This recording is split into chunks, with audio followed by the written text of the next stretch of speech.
Pertolongan kita ada di dalam nama Tuhan yang menjadikan langit dan bumi. Allah Bapa yang merencanakan penciptaan sejak semula, Yesus Kristus yang mengeksekusi pendamaian dengan Allah, dan Allah Roh Kudus yang senantiasa melindungi dan menyertai kita semuanya. Turunlah atas kita sekalian anugerah dan damai sejahtera dari Allah Bapa, Putra, dan Roh Kudus. Amin. Shalom Rise Generations, apa kabar nih? Semoga kita semua dalam keadaan sehat. Teman-teman, di kehidupan kita pasti kita punya seorang sahabat. Satu-satunya sahabat kita yaitu Yesus Kristus. Yesus, kaulah sahabat. Hidup yang kupilih membuatku berarti, karena Yesus Tuhan tempatku percaya dan berharap. Buka mataku, lihat sekelilingku, harus nyatakan kebenarannya yang membebaskan. Karena kuasa-Mu, karena kehebatan-Mu, dapat lakukan perkara besar yang Engkau janjikan. Yesus, Kaulah sahabatku. Yesus, Kau yang akan selalu berada di sisiku. Kau sumber kuatku. Yesus, Kaulah sahabatku. Yesus, Kau yang tak pernah jemu-jemu di sisiku. Kau sumber kuatku.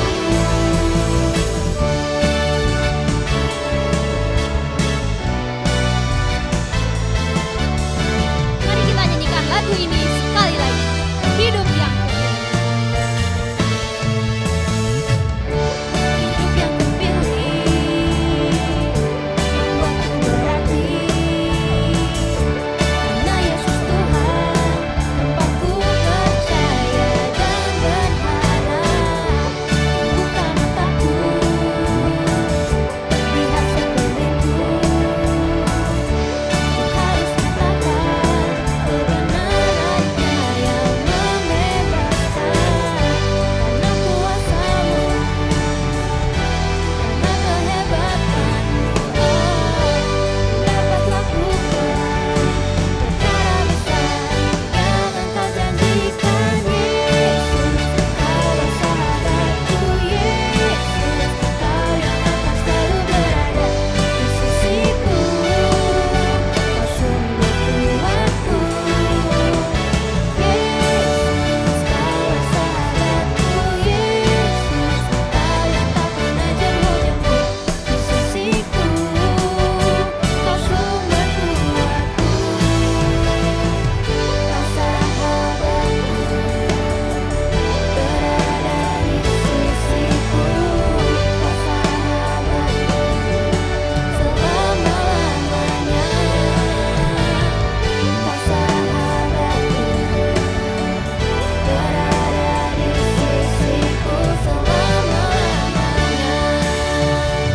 Yesus, Kaulah sahabatku. Yesus, Kau yang akan selalu berada di sisiku.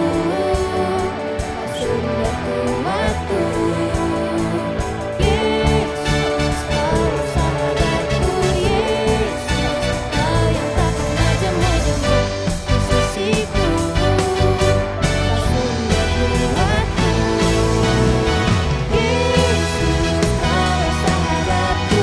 Yesus, Kau yang akan selalu berada di sisiku. Kau sumber kuatku. Yesus, Kaulah sahabatku. Yesus, Kau yang tak pernah jemu-jemu di sisiku. Kau sumber kuatku.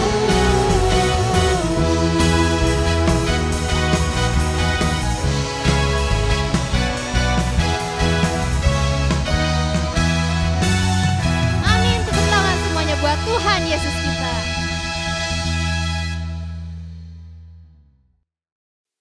Sebelum kita mendengarkan firman Tuhan, kita minta tuntunan Tuhan dan pelindungan daripada Tuhan, sebab Tuhan kita adalah gembala bagi kehidupan kita semua. Tuhan, Kau gembala kami.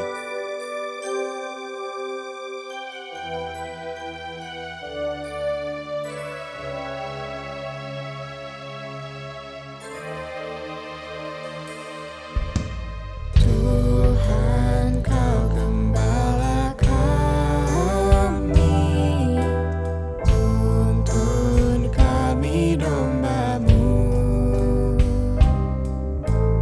Biarlah kami menikmati nikmat pengorbanan-Mu. Tuhan Yesus Juru Selamat, kami ini milik-Mu.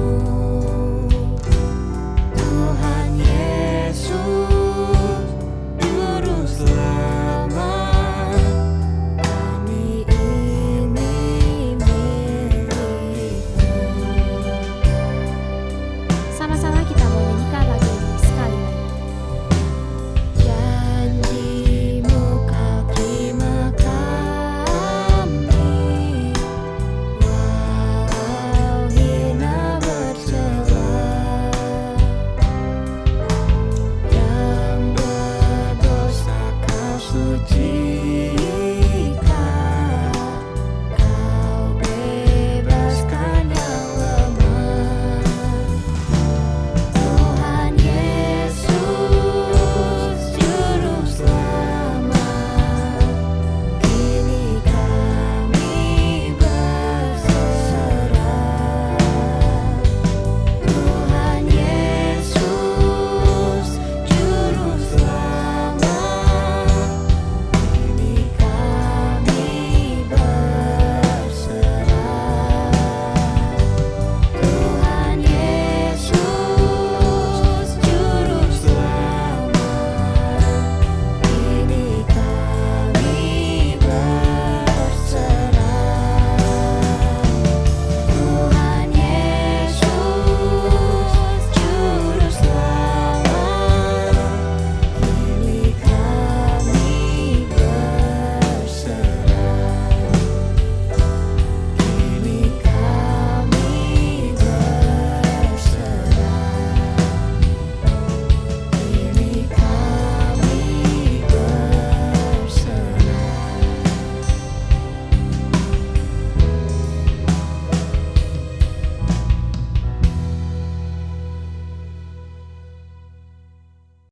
Ya, shalom teman-teman sekalian.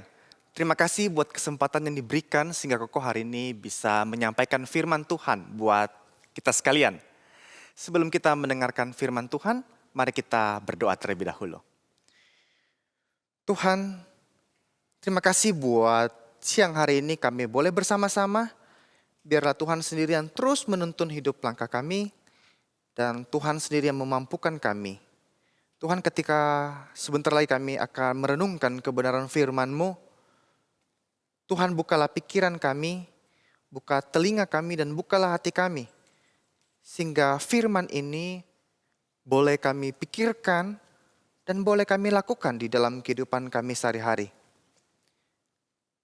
Ini doa kami ya Tuhan, hanya di dalam nama Tuhan Yesus kami sudah berdoa. Amin. Ya, teman-teman sekalian, hari ini kita akan merenungkan satu bagian firman Tuhan yang diambil dari Amsal 17 ayat 17. Amsal 17 ayat 17 berbunyi demikian. Seorang sahabat menaruh kasih setiap waktu dan menjadi saudara dalam kesukaran. Teman-teman, hari ini kita akan berbicara mengenai awesome friendship. Teman-teman, saya rasa kita semua pasti di sini memiliki teman. Ya, minimal kita memiliki satu teman ya. Meskipun ada dalam kasus-kasus khusus ya, ada seorang yang tidak memiliki teman. Misalnya karena dia dibully. Tetapi setiap manusia pasti ingin memiliki seorang sahabat. Mengapa? Karena sahabat adalah tempat di mana mungkin dia bisa bercanda bersama, hang out bersama, atau jadi tempat berbagi. Manusia membutuhkan sahabat karena manusia adalah homo socius. Atau manusia membutuhkan orang lain. manusia tidak dapat hidup sendirian. Ada seorang filsuf besar yang banyak sekali menulis mengenai persahabatan, yaitu Aristotle. Ya. Aristotle itu melihat bahwa sahabat adalah sesuatu hal yang penting. Bahkan Aristotle mengatakan, untuk apa kita punya banyak kekayaan, tetapi jikalau kita tidak memiliki sahabat. Jadi bagi Aristotle itu sangat penting sekali sebuah persahabatan. Sehingga Aristotle itu selalu menaruh persahabatan sebagai sesuatu hal yang esensial. Dan Aristotle itu membagi 3 jenis persahabatan. Yang pertama adalah persahabatan yang dibangun ada saling mencintai, ada saling menyayangi, tetapi di dalamnya karena ada saling menguntungkan. Cinta ini adalah cinta utilitas atau utility. Jadi cinta ini dibangun karena ada keuntungan yang diperoleh dalam persahabatan. Misalnya, saya bersahabat sama dia karena dia pintar. Jadi supaya nanti kalau saya kerja PR, saya bisa contek tuh. Atau saya bisa diajarin kalau saya nggak tahu. Atau mungkin karena dia selalu belikan saya makanan ketika saya ajarin dia. Makanya saya mau berteman sama dia. Jadi ada persahabatan ini hanya dilihat dari keuntungan yang diperoleh. Dan yang kedua adalah persahabatan yang dibangun mencintai satu sama lain karena suatu kenikmatan atau kesenangan. Jadi persahabatan ini dilihat ada kesenangan di dalam, ada kesukaan di dalam, ada kenikmatan di dalam. Tetapi semuanya itu kenikmatan, kesukaan itu berbalik kepada dirinya sendiri. Untuk dirinya sendiri. Misalnya, saya suka berteman dengan dia misalnya.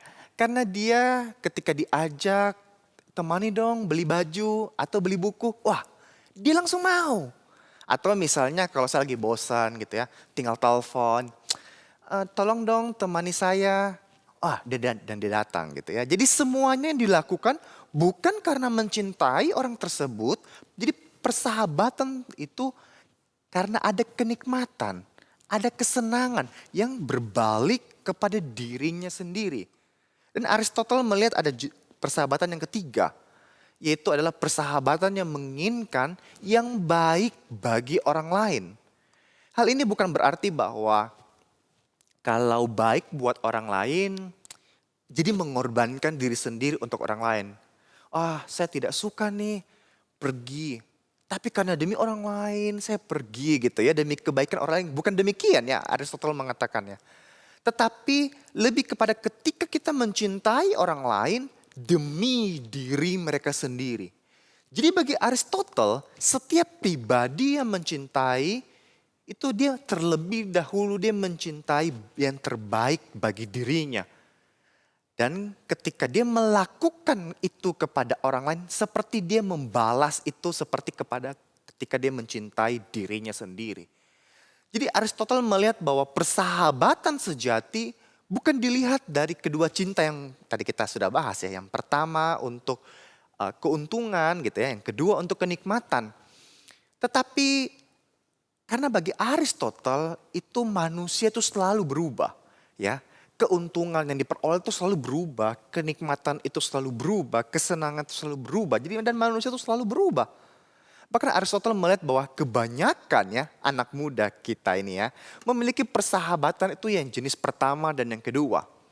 Karena anak muda itu kebanyakan hidup menurut impuls hawa nafsu. Jadi seringkali rasionalnya itu diatur oleh hawa nafsu. Sehingga seringkali anak muda itu bagi Aristotle ya hanya akan berujung kepada 2 hal. Yaitu apakah berujung kepada kenikmatan ataukah berujung kepada rasa sakit. Jadi Aristotle melihat itu anak muda itu kebanyakan hanya demikian. Karena didorong ya, digerakkan oleh impuls hawa nafsu. Hal ini juga belum tentu ya terlepas dari kita, saudara dan saya, teman-teman dan saya. Ketika kita berbicara mengenai persahabatan dengan saudara seiman atau misalnya dengan teman gereja. Mungkin tanpa kita sadar kita memakai jenis persahabatan yang pertama atau yang kedua. Kalau kita ditanya lebih detail, mungkin kita perlu pikirkan, mengapa saya berteman dengan dia? Oh, karena mungkin tanpa sadar ya. Kenapa kita tuh mau berteman sama dia misalnya gitu ya. Karena ya sehabis gereja kita tuh suka makan bareng gitu. Habis nongkrong, kita nongkrong bareng, minum kopi atau hangout. Dan dia ikut bersama dengan kami gitu ya. Dia ikut bersama dengan saya. Lala, itulah membuat kita menjadi berteman. Tetapi pertanyaan selanjutnya adalah apakah ketika teman kita tuh berbuat dosa atau berbuat salah, kita berani tegur gak? Kita tahu sih sahabat kita ini sedang PDKT sama cowok atau cewek yang bukan Kristen. Apakah kita berani tegur dan mengingatkan? Atau mungkin apakah kita berani tegur teman kita ketika dia sedang berbuat dosa? Jangan-jangan kita tuh takut untuk menegur mereka karena nanti saya bisa dimusuhin. Nanti saya bisa dijauhin karena saya menegur teman saya. Tetapi firman Tuhan itu memberitahukan kepada kita ada sebuah persahabatan yang tertinggi. Yang mungkin tidak diajarkan oleh orang lain. Yaitu apa? Persahabatan dengan Kristus. Ketika kita melihat agama lain misalnya ya. Rasanya tidak ada yang membicarakan ketika bahwa berelasi antara manusia dengan Allah itu seperti seorang sahabat.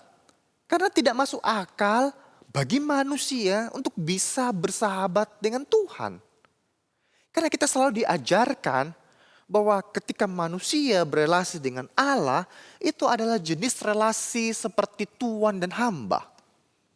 Sehingga tidak mungkin ada konsep seperti ini persahabatan dengan Tuhan di dalam yang lain.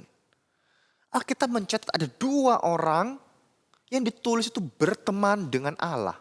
Yang pertama adalah Abraham.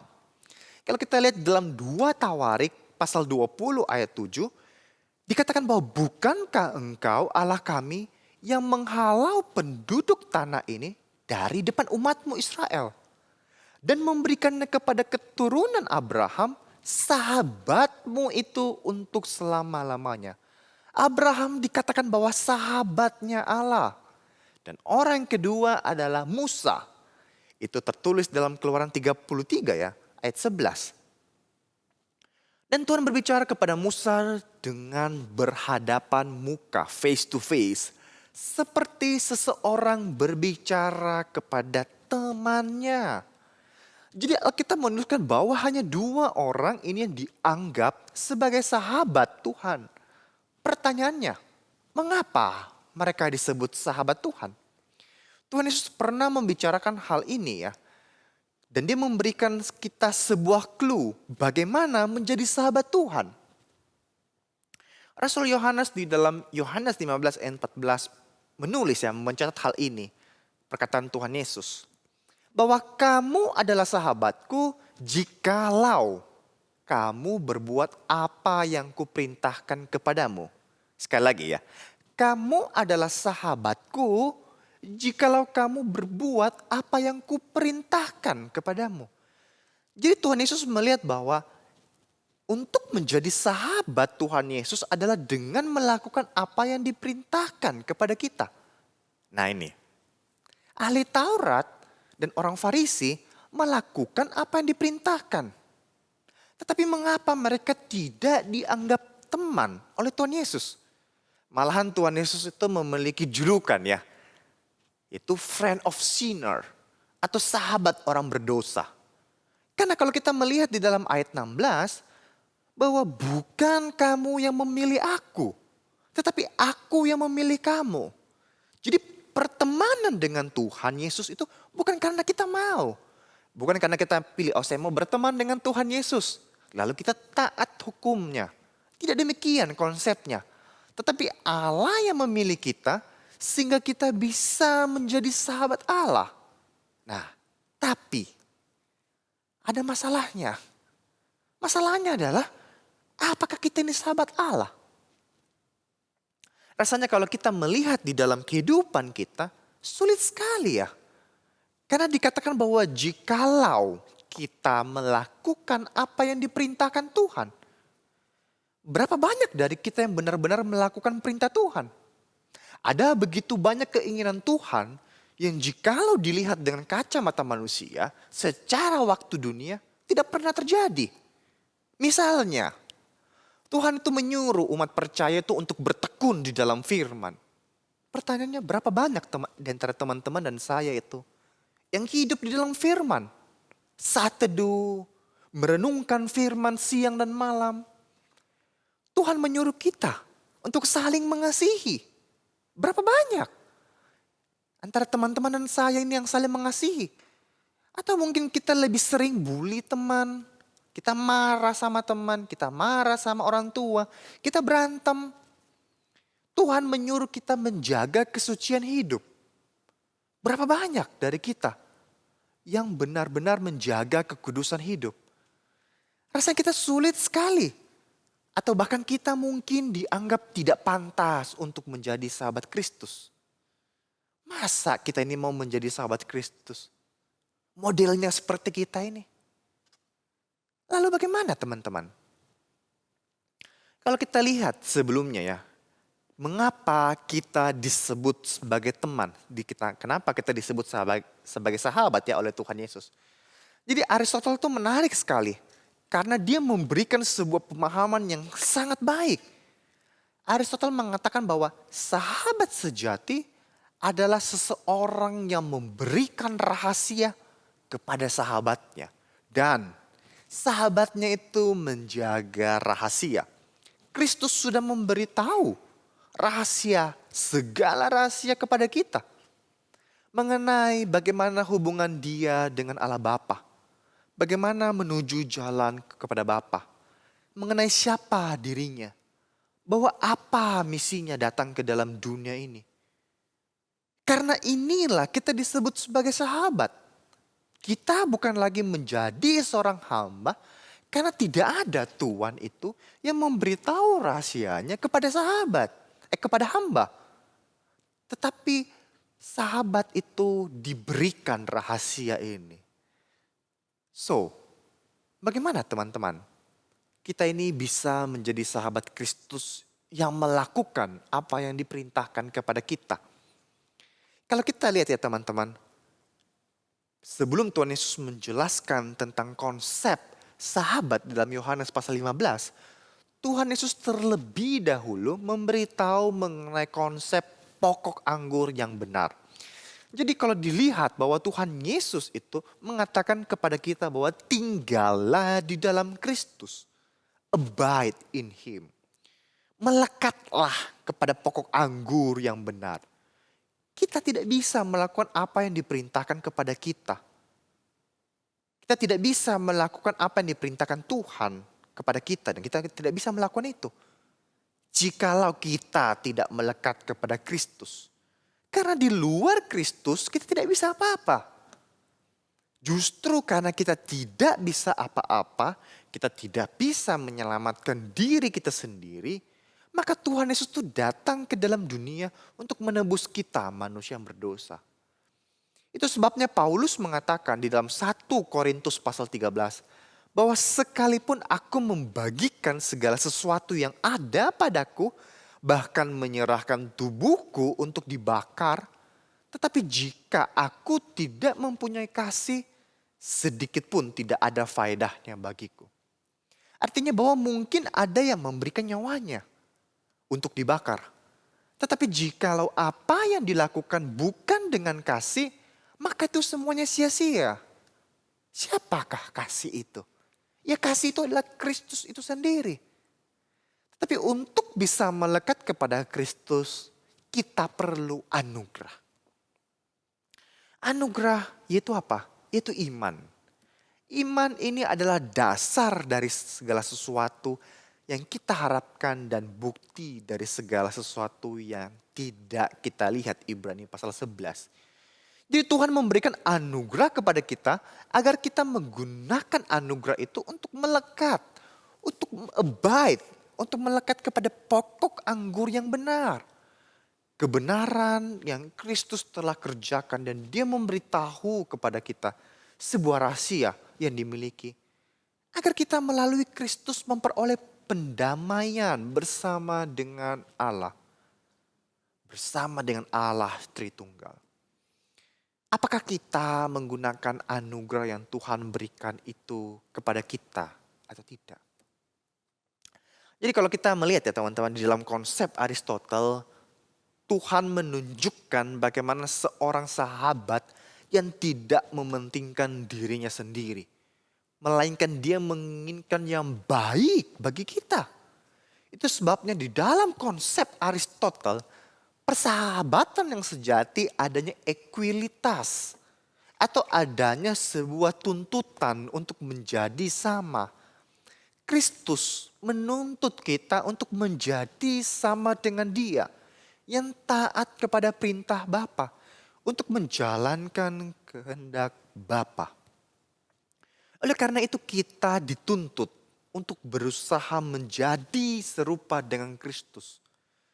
Itulah sebabnya mengapa Abraham dan Musa disebut sebagai sahabat Tuhan karena mereka memiliki sebuah relasi yang intim bersama dengan Tuhan.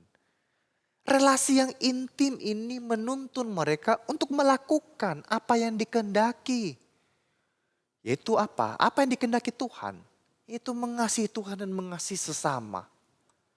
Bukankah ini adalah sebuah hal yang wonderful?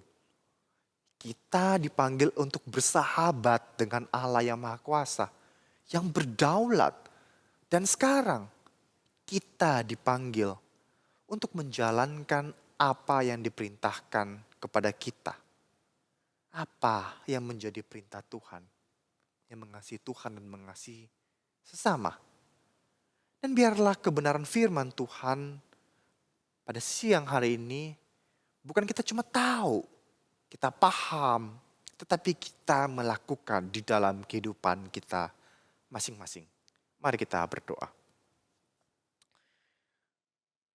Tuhan, jikalau kami berani menyebut diri kami sahabat Kristus, sebenarnya kami malu ya Tuhan. Karena jikalau kami menilik hati kami yang terdalam, setiap hari yang kami lakukan adalah berbuat dosa. Dan kami tidak bisa menaati apa yang menjadi perintah Tuhan. Tetapi Tuhan sendirilah yang mengundang kami masuk. Tuhan yang memberikan rahasia. Tuhan yang memberikan anugerah kepada kami sehingga kami boleh bersahabat dengan Engkau ya Tuhan. Oleh karena itu biarlah Engkau sendiri yang menuntun langkah hidup kami menjadi sahabat Kristus. Dan biarlah Tuhan sendiri yang menuntun kami di dalam menjalani kehidupan kami semuanya. Berkatilah kami semuanya Tuhan. Hanya di dalam nama Tuhan Yesus kami sudah berdoa. Amin. Mari kita bangkit berdiri. Mari kita mengikrarkan pengakuan iman kita, pengakuan iman rasuli.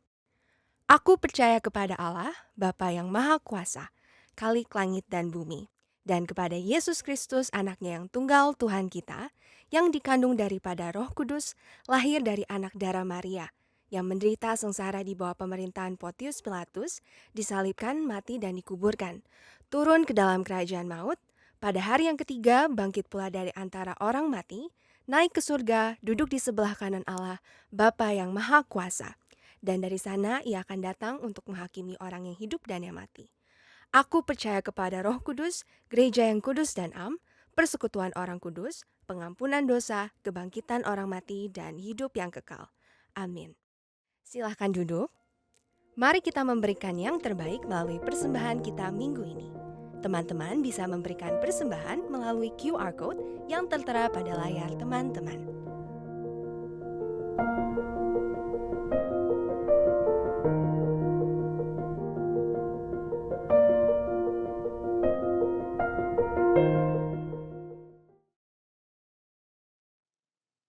Mari kita berdoa. Tuhan terima kasih buat ibadah yang telah kami lakukan. Kami tahu ya Tuhan di tengah segala keterbatasan kami terus berupaya Tuhan untuk dekat dengan Dikau yang kudus. Oleh karena itu biarlah melalui ibadah kami, melalui nyanyian kami, melalui perenungan firman Tuhan, kami boleh semakin dekat dengan Dikau. Ya Tuhan, tuntunlah langkah hidup kami, karena hanya Engkaulah yang pantas kami puji dan kami sembah. Teman-teman sekalian, arahkanlah hati kita dan terimalah berkat Tuhan. Tuhan menyinari engkau dan menghadapkan wajahnya kepada engkau dan memberikan engkau damai sejahtera mulai hari ini sampai selama-lamanya. Amin.